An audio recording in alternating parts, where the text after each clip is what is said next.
was a senior in high school, I took a creative writing course. It kind of was a fumbled into sort of situation. The whole reason I took the class was because the class I wanted to take, which was a film class, was completely full. And because of reasons I won't get into, I hadn't scheduled my senior year. It's rather complicated. Maybe I'll go into it one day, but I'm not going to go into that today. But for whatever reason, I couldn't get into the course I wanted to. So instead, I had to take this creative writing course, which I was like, fine, I'll take it. Now, luckily, this creative writing course was taught by someone named Mr. Kinley, who ended up being one of my favorite teachers at the high school I went to, and one of my favorite teachers I've ever had, up there with Mr. Brady, my other high school English teacher, and a few of my college professors that really just helped me along the way. But in this course, I fell in love with writing. Now, I had been writing since I was a little kid, as all people do. And I'd loved to write short stories, even when I was a freshman in high school, even before that. But I never saw it as a career path, because it's just not a thing you do, really. But my senior year, I was forced to take this course, and for the first time, I didn't have to write what anyone else had told me to write. It had to be a specific type of story. It didn't have to be an essay. It could just be write. And I fell in love with it. And every day after that, from 2014 till today, I've written for an hour a day almost every single day. Now, most of that writing, it goes into the garbage. No one ever sees it. But some of that writing gets turned into things, like real things. Short stories, which you can find on the production's website, Life Through Fiction. Screenplays, essays, all sorts of things.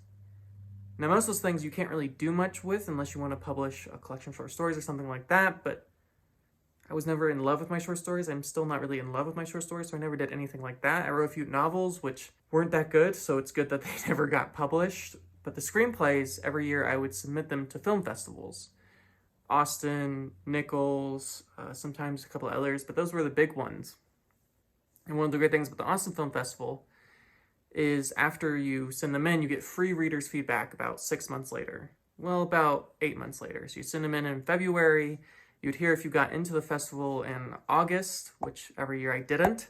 I have about 30 rejection letters now, which you would think after the first one it'd get easier, or after the 10th one it'd get easier. It doesn't really.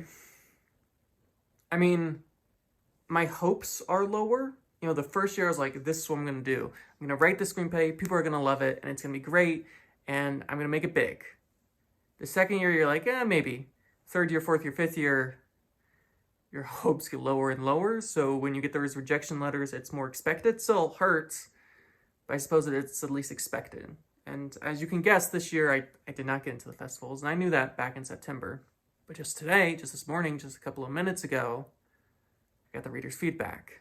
Now, it's strange to read readers' feedback for screenplays, because I submit 3 a year, that I wrote way back in 2020.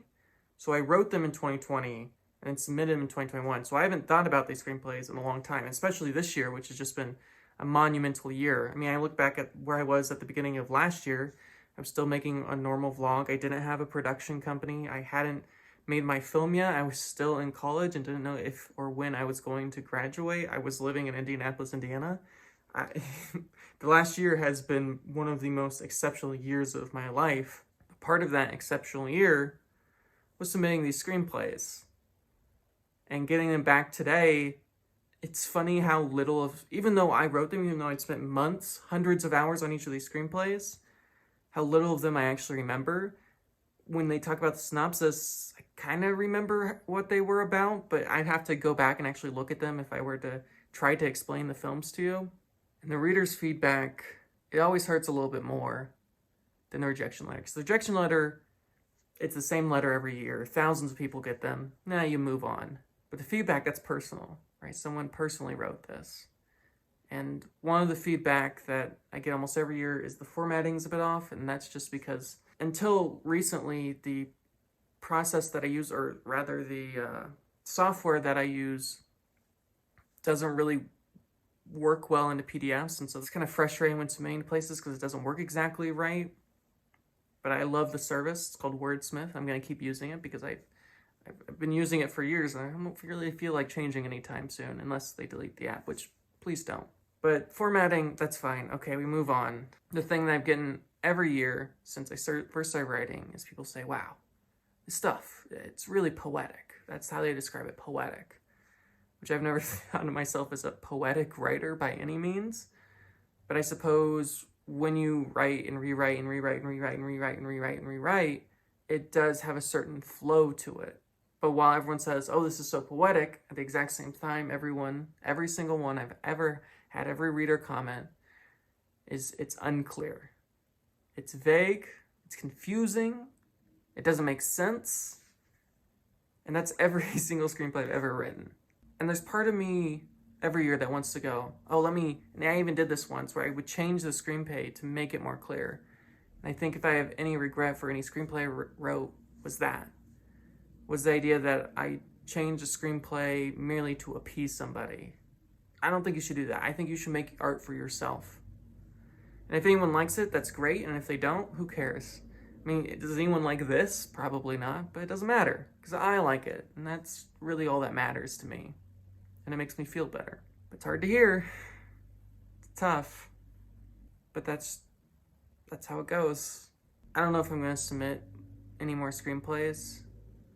I mean, we produced a screenplay, and we're actually going to, I guess part of the reason this is on my mind is within a week, I'm going to know if a film that I made with an incredible crew, some of the best filmmakers I know and mostly work for the production company, we'll hear back within the next 7 days.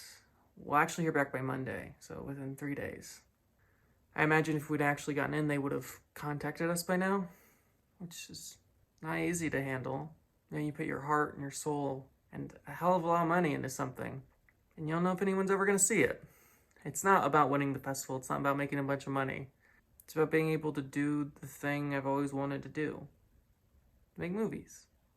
And if we can't sell this film, we can't pay for another film. I mean, I paid for this film entirely out of my own pocket. But what can you do?